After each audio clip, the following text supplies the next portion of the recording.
Olá, boa tarde, seja muito bem-vindo. Nós estamos ao vivo, agora são 15 horas e 30 minutos pontualmente, pelo horário de Brasília. Eu sou o Kleber Werneck e a partir de agora você confere comigo as principais notícias nesta edição da tarde do Redação Hit. Bom, e olha só, hoje é Dia dos Namorados, um dia muito importante para o comércio. Essa, aliás, é a terceira data que mais registra vendas. E as flores são um dos presentes mais procurados. E o Caio Veríssimo, ele está em uma floricultura aqui no centro de São Paulo e vai trazer agora mais informações para a gente. Vamos ver o Caio aqui no telão. Boa tarde, Caio, seja muito bem-vindo. Como é que está o movimento por aí? Olá, Kleber, boa tarde a você, boa tarde a todos que nos assistem. Pois é, 12 de junho, Dia dos Namorados, né? Data aí para dar e ganhar presentes, uma data muito comemorativa. E, bom, como você bem disse, né? Essa data é a terceira que mais movimenta o mercado aí no Brasil, perdendo só para o Natal, né? Onde tem muitos presentes que já começam a ser comprados aí, entregues no começo do mês, e também o Dia das Mães, que é uma data com muitos presentes, muitas entregas de presentes. E, bom, Dia dos Namorados combina muito com o quê? Com flores, né? Com plantas, com flores. E, bom, eu vou pedir para o nosso câmera dar uma volta aqui, mostrar como é que está sendo bem movimentado. A gente está aqui, como você disse, no Agrodora, uma floricultura aqui no centro de São Paulo, bastante movimentado, muita gente comprando. E, bom, um dado muito interessante é que esse mercado de flores, ele tem girado em cerca de 20 bilhões de reais por ano aqui no Brasil, e a cada ano que passa cresce entre 5% a 8% as vendas, né? Então, de fato, tem sido bastante movimentado. Uma outra curiosidade muito interessante é que somente aqui no Brasil essa data é comemorada no dia 12 de junho. Em todo o mundo, né, o famoso Valentine's Day, ele é comemorado no dia 14 de fevereiro. E essa data ela tem um ponto bom e um ponto ruim. O ponto negativo disso, desse 12 de junho, é o frio. Diferente das outras de fevereiro, que é o verão, tempo quente. O plantio é muito bom em fevereiro, mas quando a flor ela é cortada, ela dura menos por causa do calor. Já o ponto positivo dessa data para dar flores é porque ela dura mais tempo, né? A gente estava conversando aqui com o Marcos, o proprietário, e ele disse que tem flor que ela chega a durar de 20, 30 e até 180 dias. Então, assim, esse início de período do Dia dos Namorados é um bom período mesmo, pelo frio, né? E, bom, antes da gente dar uma pausa aqui, Kleber, para quem está nos assistindo, que está pensando em comprar flores, está querendo presentear a sua amada, o seu amado com flores, já a gente volta para dizer o que está sendo mais vendido, o que está saindo mais aqui, para até ajudar o nosso telespectador aí no momento de escolher. Então já a gente está de volta aqui e é com você aí, Kleber. Um grande abraço. Legal, Caio. Muito obrigado aí pela participação. Daqui a pouco eu te chamo novamente. Bom, a gente vai mudar de assunto agora para falar sobre uma tragédia que aconteceu hoje na Índia. Um avião com 242 passageiros caiu logo após a decolagem e apenas uma pessoa sobreviveu. As buscas no local do acidente continuam. E você vai ver agora imagens da queda da aeronave. O avião caiu poucos segundos após a decolagem. O vídeo feito por uma câmera de segurança mostra a aeronave saindo da Índia, com 242 passageiros a bordo. O destino era Londres, na Inglaterra. Porém, segundos depois, o Boeing 7878 começa a perder altitude e acaba caindo. Uma enorme nuvem de fumaça se forma. Esse outro vídeo mostra a queda do avião por outro ângulo. A aeronave aparece já perdendo altitude e cai em meio aos prédios. Mais uma vez, é possível ver a enorme nuvem de fumaça. Apenas um passageiro sobreviveu ao acidente e está no hospital. A queda aconteceu em uma área residencial e atingiu o refeitório de uma faculdade de medicina. A reitora da instituição afirmou que 60 alunos ficaram feridos e precisaram ser levados ao hospital. As primeiras informações davam conta de que 5 estudantes morreram. Além dos alunos, familiares que estavam no local também estão desaparecidos nos escombros do prédio. O voo era operado pela Air India e o modelo do avião é um Boeing 7878 Dreamliner, lançado no ano de 2011. E desde então nunca tinha acontecido um desastre aéreo com esse modelo. A tripulação chegou a emitir um alerta de emergência, o chamado Mayday, antes de perder contato com a torre. Porém, o motivo da queda ainda é desconhecido. Bom, e agora a gente vai fazer o nosso giro pelo país com os nossos repórteres para saber o que é notícia nesta quinta-feira. E olha só, a polícia fechou uma rinha de galos em uma cidade do Mato Grosso do Sul. Os animais foram encontrados em situação precária. Quem traz os detalhes é o repórter Wellington Pael. Vamos conferir. A Polícia Militar Ambiental, em conjunto com uma equipe do Centro de Controle de Zoonoses, recebeu uma denúncia anônima sobre a existência de uma rinha de galos na área urbana de Nova Andradina, cidade de pouco mais de 48 mil habitantes, que fica aqui no interior de Mato Grosso do Sul. Ao chegar ao local indicado, os policiais encontraram 2 homens. Um deles afirmou estar apenas em visita, enquanto o outro fugiu ao perceber a aproximação da equipe, pulando o muro da residência. Ele não foi encontrado. Durante a inspeção na parte externa do imóvel, a equipe constatou a presença de diversos galos e galinhas em situação de maus tratos. Os animais estavam presos em pequenas gaiolas individuais, sem acesso à luz, água ou alimento, com sinais evidentes de ferimentos nas asas e pernas, além de esporas cortadas, um indício comum do uso dos animais em brigas. No local havia também uma estrutura semelhante à de uma arena de rinha, aparentemente desativada. Poucos minutos após a chegada da polícia, chegou uma mulher dizendo que era moradora e que tinha as aves junto com o marido, que é o homem que fugiu pulando o muro. Segundo a PMA, ela não soube explicar o motivo da fuga do companheiro. Ao todo, foram identificados 35 aves em condições irregulares. Diante das evidências de maus tratos e da infração ambiental, a mulher foi autuada administrativamente com multa no valor de R$ 36.800. A ocorrência será encaminhada ao Ministério Público para as providências penais cabíveis. A prática de maus tratos contra animais é considerada crime. E olha, como hoje é Dia dos Namorados, nós vamos mostrar agora uma história de um casal de Santa Catarina. O namoro deles virou casamento e, mais do que isso, um propósito de vida. Isso porque eles começaram a cultivar orquídeas e hoje produzem flores para outros casais. Olha que legal. Vamos ver os detalhes com a Michele Veiga? A gente está num lugar totalmente especial. Estamos no Orquidário Budini e Sara, Santa Catarina, aqui na região sul, aonde, além das flores, que são o símbolo do amor, o pessoal vai em busca de dar aquele presente especial para quem ama. Aqui tem uma história voltada ao Dia dos Namorados também, porque tudo começou com o amor do seu José Carlos e da dona Jadna, que hoje já rende prêmio não só aqui em Santa Catarina, mas no Brasil todo, e começou há 30 anos. É isso, né, seu José Carlos? Hoje vocês vendem as orquídeas de mais diversas espécies, né? E também cores, enfim, tudo através do amor, né? Sim, isso tudo começou há 32, 33 anos atrás, quando eu conheci hoje minha esposa, né? A mãe dela tinha um pé de xaxim, na época que podia ter pé de xaxim, na frente da casa, e lá tinha uma orquídea muito bonita. Daí, quando ela floriu, aquilo lá me chamou muita atenção por causa do tamanho da flor, o colorido, o perfume. E assim, aquilo lá me despertou o interesse, e dali para frente a gente começou a visitar exposições, e hoje a gente já está com 100 mil orquídeas aí no orquidário. E hoje, nessas datas especiais, Dia dos Namorados, Dias das Mães, também final de ano, né, que o pessoal usa bastante para presentear, o orquidário que produz, né, essas mudas e faz com que essas plantas cheguem em tudo quanto é canto aí. O pessoal vem aqui diretamente comprar também, né, seu José? Claro, a gente atende o público aqui no orquidário, a gente faz embalagem para presente.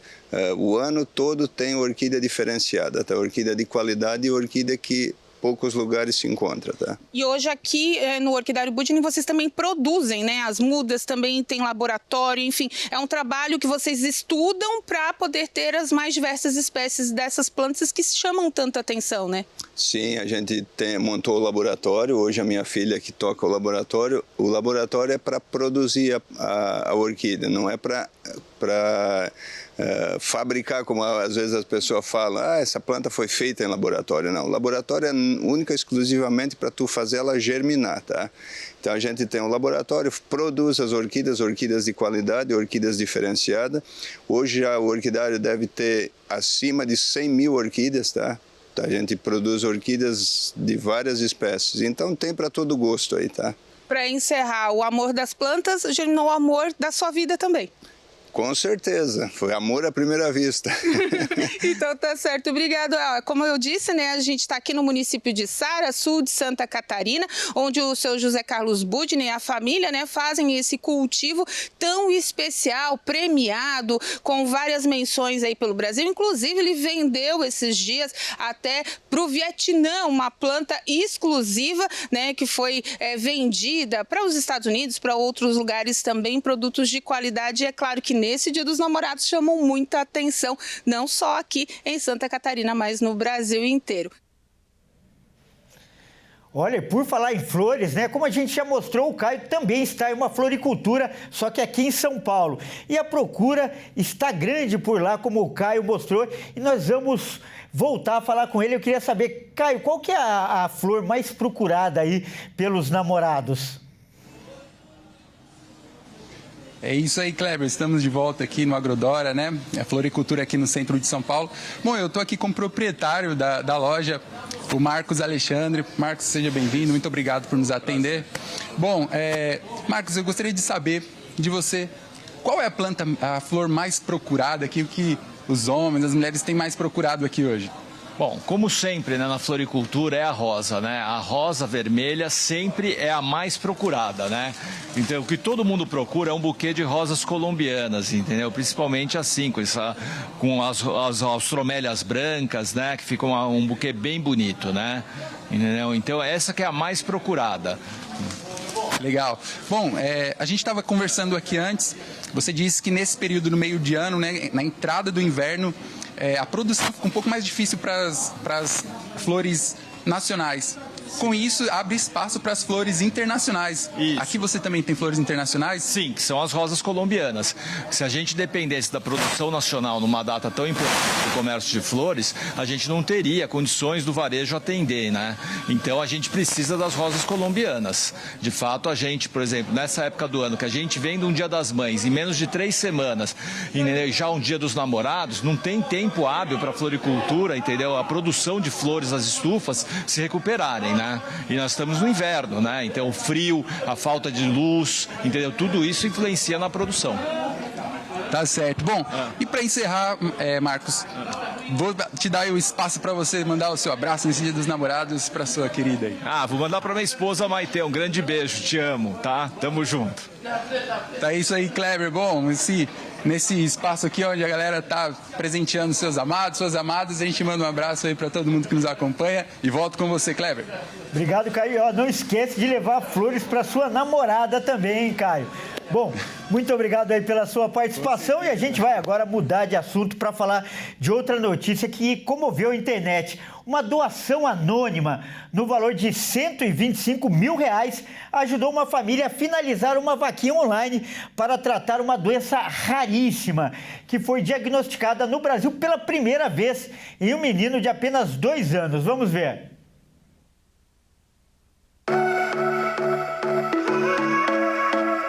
Uma doação anônima ajudou a finalizar uma vaquinha online que estava arrecadando R$18 milhões para o tratamento da doença genética raríssima de um garotinho de apenas 2 anos. A campanha Cura para Dudu começou em setembro de 2024 e em 9 meses arrecadou os 18 milhões necessários para tratar Eduardo Amaral, um menino de 2 anos e que tem a síndrome de SPG 50, uma doença rara que afeta menos de 100 pessoas no mundo todo e pela primeira vez sendo diagnosticada aqui no Brasil. Ela é causada por mutações em um gene específico do DNA humano, transmitido de forma hereditária a partir de um padrão chamado autossômico recessivo. Isso significa que a doença só se manifesta quando os 2 pais são portadores da mesma mutação, mesmo sem apresentarem sintomas e transmitem o gene alterado aos filhos. O pequeno Dudu foi diagnosticado quando tinha 1 ano e meio e a família buscava uma solução eficaz para a doença progressiva. Em 2024, a Associação Norte-Americana Sem Fins Lucrativos Eupida Therapeutics realizava uma pesquisa com o medicamento Meupida, uma opção que poderia ajudar na cura de crianças com a mesma doença, e convidou o Dudu para fazer parte. Mas depois ficaram sem recursos para manter a pesquisa. As famílias de 8 crianças assistidas pelo estudo, incluindo o Eduardo, decidiram arrecadar os fundos necessários para que os filhos pudessem continuar o tratamento. E aí surgiu a vaquinha no valor de 18 milhões. A Débora e o Paulo Amaral, pais do menino Eduardo, publicaram nas redes sociais a notícia de que os 125 mil reais que faltavam para completar o valor foi doado de forma anônima na conta deles e comentou o quanto a família está grata pela generosidade, colocando fim na luta da família. Agora, os próximos passos da família ainda são incertos. A mãe do Dudu revelou que existem muitos desafios pela frente e acredita que, por conta da burocracia da viagem, pode demorar de 2 a 3 meses para irem aos Estados Unidos para dar início ao tratamento do filho.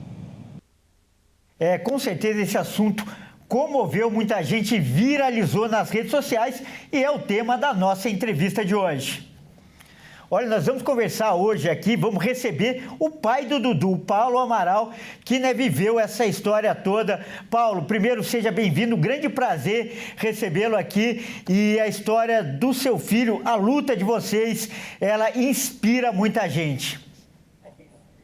Boa tarde para todos, eu que agradeço aqui o espaço para estar mais uma vez contando a história do Eduardo, mas acima de tudo agradecendo aqui de uma maneira em rede nacional todo o apoio que nós recebemos, que foi do Brasil todo para conseguir prosseguir no tratamento do Dudu. Muito obrigado mesmo. Primeiro, então, Paulo, eu peço que você explique para as pessoas que não conhecem, já que é uma doença raríssima, do que se trata, o que ela causa na pessoa e como você descobriu que o seu filho era portador, por favor. Certo, a gente descobriu cedo, muito pelo fato de que a Débora minha esposa é pediatra, né?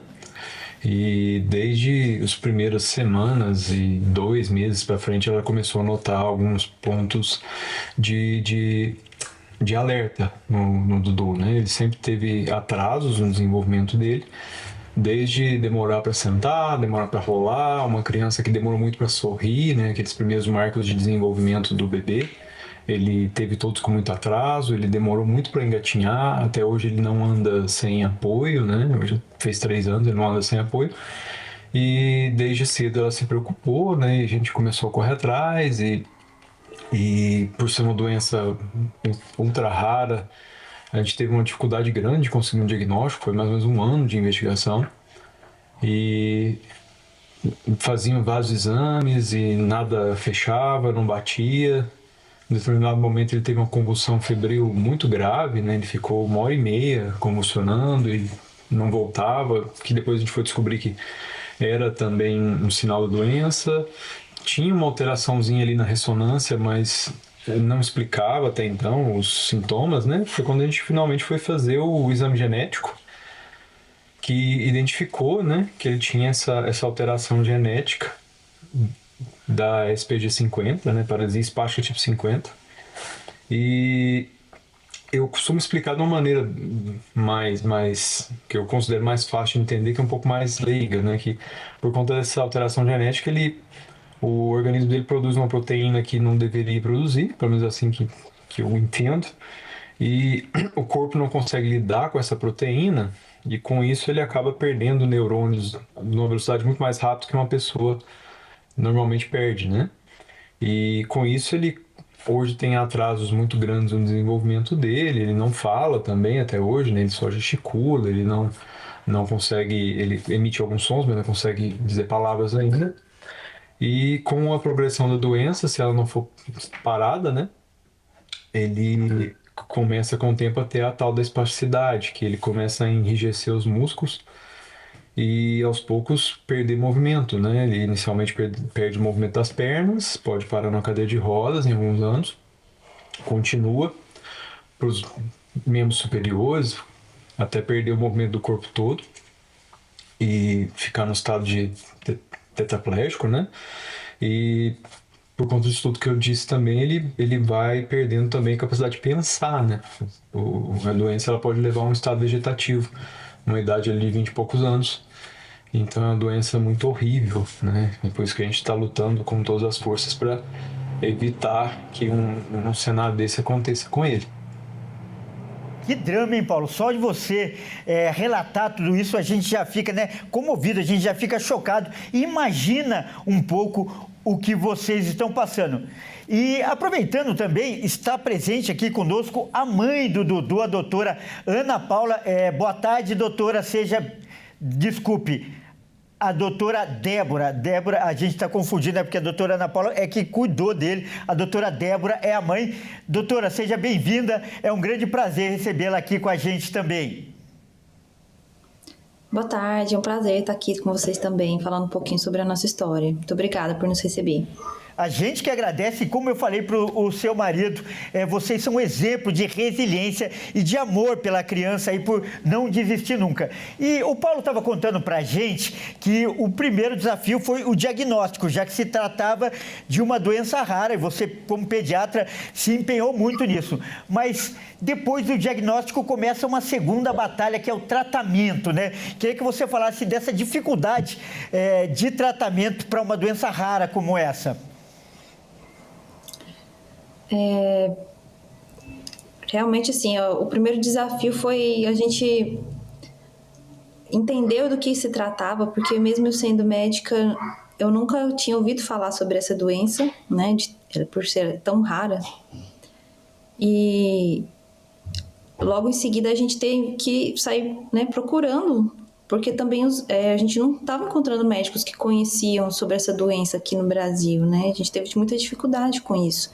Então, sair à procura de tratamentos, de opções, também foi um desafio muito grande, né? Mas, felizmente, nós conseguimos encontrar essa fundação, né, que é a EUPIDA, chefiada pelo Terry, que é o pai de uma criança também com a SPG 50, que foi tratada. E, desde então, a gente está, né, buscando, né, cada vez mais conseguir o tratamento para o Dudu e para outras crianças também que têm essa doença. Correto. E nós temos também a presença agora sim com a doutora Ana Paula, que faz parte desse tratamento. Doutora, seja muito bem-vinda. Doutora, eu queria que você explicasse para as pessoas o quão rara é essa doença. Parece que é o primeiro caso no Brasil. Na verdade, assim, né, a SPG 50 é uma doença muito rara, mas as paraparesias hepáticas, elas não são tão raras assim. Nós temos, principalmente no sul do Brasil, algumas regiões que têm uma incidência maior, mas são quadros que se iniciam na vida adulta, né, que vão levar a esse comprometimento motor.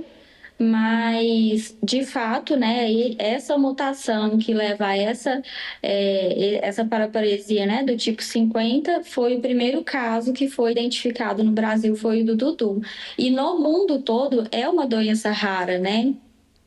E sempre que a gente fala de doenças raras, o desafio, né? Porque, assim, são doenças que é difícil você fazer estudos, até porque o N, né, que é o número de pacientes, ele é reduzido. Então, né, muitas vezes são doenças que têm pouco investimento mesmo, né, da parte de pesquisa, por se tratarem de doenças que têm, né, poucos indivíduos no mundo. Correto. E você falou investimento, né? O montante para o tratamento é uma coisa fora da realidade, né? 18 milhões. Então eu pergunto para o Paulo, como foi essa campanha, Paulo? Principalmente no começo. Vocês chegaram até a acreditar que não daria? Com certeza. Quando a gente teve a notícia de que a EUPIDA não tinha recursos financeiros para prosseguir com o tratamento, né? E que ela estava em busca de financiamentos, mas estava tendo dificuldade, e isso poderia atrasar muito o tratamento, e para uma doença degenerativa isso é uma tragédia, né?